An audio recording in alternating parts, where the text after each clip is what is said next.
Leaks, hacks, phishing, and all manners of cyber threats regularly make the headlines now. As more and more put their data online and make use of e-transactions, the attacks are likely to grow. Simply because the more people there are online, the more potential targets a cyber criminal has. Is your money safe? How sure are you that no one's spying on your whereabouts or using your personal details for illicit gains? That's the anxiety that these cyber threats are causing. It doesn't help that in the Philippines there exists a lack of Filipino IT security professionals that can promote cybersecurity awareness in the country. While other countries are fighting to prevent the most sophisticated attacks on their systems, the Philippines is still learning to combat the basic ones. Good day, I am Abby Mercy A. Sarto, and today we are going to tackle about social media threats, specifically identity theft. We have here students from De La Salle University Dasmariñas, Hannah May de Villa. Hi guys, I'm Hannah Meiji de Villa and I'm a food vlogger since I was in junior high. Marisa Clarice Lau. Hello everyone, I'm Marisa Lau and I'm a part-time travel blogger. Traveling has always been my hobby and I've been blogging all my travels for 3 years now. Deborah Branson. Hi everyone, I'm Deborah Rose Branson and I'm an 18-year-old lifestyle blogger. I love to share my personal interests and my experiences to inspire other people. To discuss more about identity theft. As bloggers, many people subscribe to your blog website, so it means you have to be more conscious of the personal information that you share. Usually, what do you think have access to your information? Friends who you accept on Facebook or other social networking sites where your basic information is posted. Also our family members who we get in touch with through social media accounts. And even complete strangers who have only seen our accounts through the internet. That being said, what kind of information do you think you need to protect? You need to protect informations like your whereabouts, especially your home address. Not posting your current location will prevent strangers from knowing that you're not at home and stop them from having a motive to rob your house. Making your home address private will ensure safety to you and your family. Your name. Putting your full name in the internet seems to be giving too much information about yourself. That's why usually social media influencers tend to use screen names or nicknames. And also avoid putting personal phone number to prevent them on tracking you and reduce unwanted call and messages from unknown people. But at the same time, you can also provide a business number if it's needed for business negotiations. But there are still cases of identity theft in social media. How do you think these identity thieves gain access to your information? Thieves can possess you to obtain a fraudulent driver's license and subsequently fraudulent credit cards.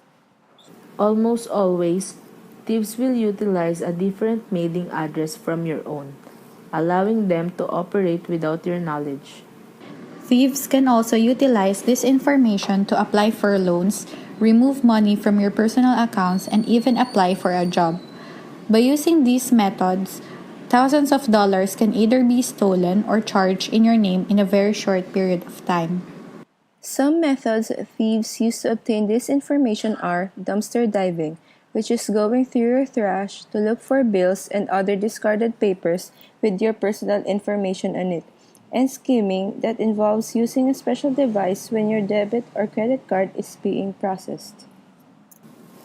Moreover, through phishing, which means pretending to be financial institutions or companies to persuade you to reveal your personal information. Additionally, through changing your address, completing a change of address request to receive your billing statements at another location. Also, old fashioned stealing, in which people steal wallets, purses, personal records, or bribe employees who have access to mail, which includes bank and credit card statements, pre approved credit offers, new checks, or tax information. Lastly, through pretexting, wherein people get personal information under false pretenses, then selling it to other people. There are various effects of identity theft, and some of these can affect you financially because it involves opening various accounts, taking out loans, writing bad checks, can all cause bad credit and or high debt, which can cause higher interest and insurance rates or denial of loans or lines of credit. And you being a criminal, because criminals can steal your identity and then commit crimes such as running meth labs, drug rings, and various other illegal activities. If this happens, you could have a criminal record and not know about it. And it also can affect emotionally. Violation of your privacy and the inability to prove to companies that your identity was stolen can cause very high stress. For employment, you could be denied employment because of your on-paper background. More so, watch list identity thieves may end up on sexual offender list or terrorist watch list under your name. For medical insurance, you can be charged higher medical insurance because the thief used your name to obtain medical treatment and may have a life threatening illness or condition, which can appear in your medical records and make you ineligible for life insurance. Another is for the driver's license. Unpaid tickets or too many traffic infractions, accidents, DUIs, etc., can result in the loss of your license.